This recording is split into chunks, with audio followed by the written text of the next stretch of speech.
Hello everyone.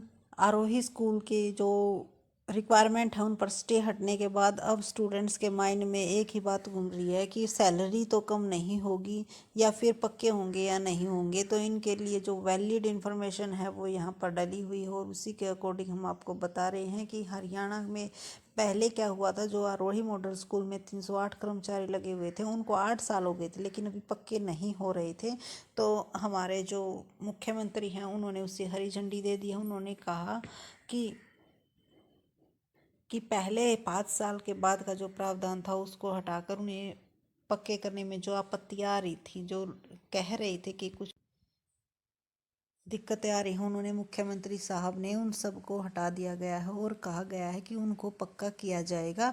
और उसके साथ साथ क्योंकि इनको पक्का करने में ही दिक्कत आ रही थी, कुछ लीगल्स प्रॉब्लम थी, तो उनको हटाकर अब इन्हें पक्का करने की और उसके साथ साथ जो सैलरी है उसमें अभी तक 7वां वेतन आयोग नहीं लगा था तो उसे भी ये कहा गया कि उसे भी अब इम्प्लीमेंट किया जाएगा और उस वेतन आयोग के बाद जो सैलरी है उसमें 10 से 15 हज़ार रुपये का इजाफा होगा। यानी कि सैलरी की और पक्का होने की कोई दिक्कत नहीं है। सिर्फ अब बात अटकी हुई है आरोही की जो फाइनल लिस्ट है उसके आउट होने पर और उसी की जल्द से जल्द, ताकि जल्द से जल्द आउट हो सके, जल्द से जल्द रिजल्ट निकल के आ सके। जो हमारे स्टूडेंट्स हैं जो बेरोजगार घूम रहे हैं और जिनको ये नहीं पता कि भाई होगा या नहीं होगा, उनको भी क्या है एक वैलिड इन्फॉर्मेशन मिल जाए। तो इसके लिए हमने एक पहल स्टार्ट की थी लेकिन बहुत ही कम स्टूडेंट्स अभी तक इसके साथ जुड़े, क्योंकि जितने ज़्यादा स्टूडेंट्स जुड़ेंगे उतना ही ज़्यादा बेटर होगा हम सब के लिए। तो अगर आप जुड़ना चाहते हैं तो आप कमेंट में ज़रूर बताइएगा।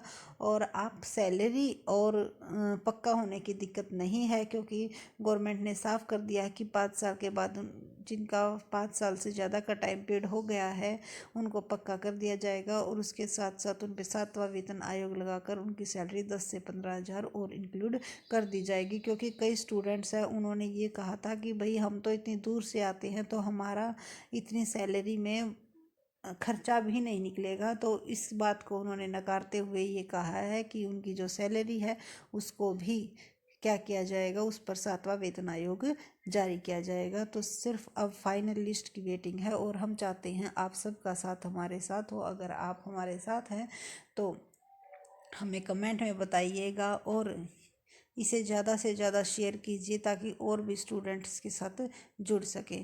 और कितने दिन में वैकेंसी निकलती है तो देखो, फाइनल लिस्ट ये तो है नहीं कि ये भर्ती होगी नहीं और उससे पहले दूसरी की निकल आएंगी। तो ये भर्ती होने के बाद ही जल्द ही और वैकेंसीज भी निकलने की उम्मीद बरकरार रहेगी। So thank you for watching this video. और टीचिंग से रिलेटेड या फिर कॉमर्स सब्जेक्ट से रिलेटेड न्यू अपडेट जानने के लिए हमारे चैनल्स को ज़रूर सब्सक्राइब कीजिएगा। Thank you so much.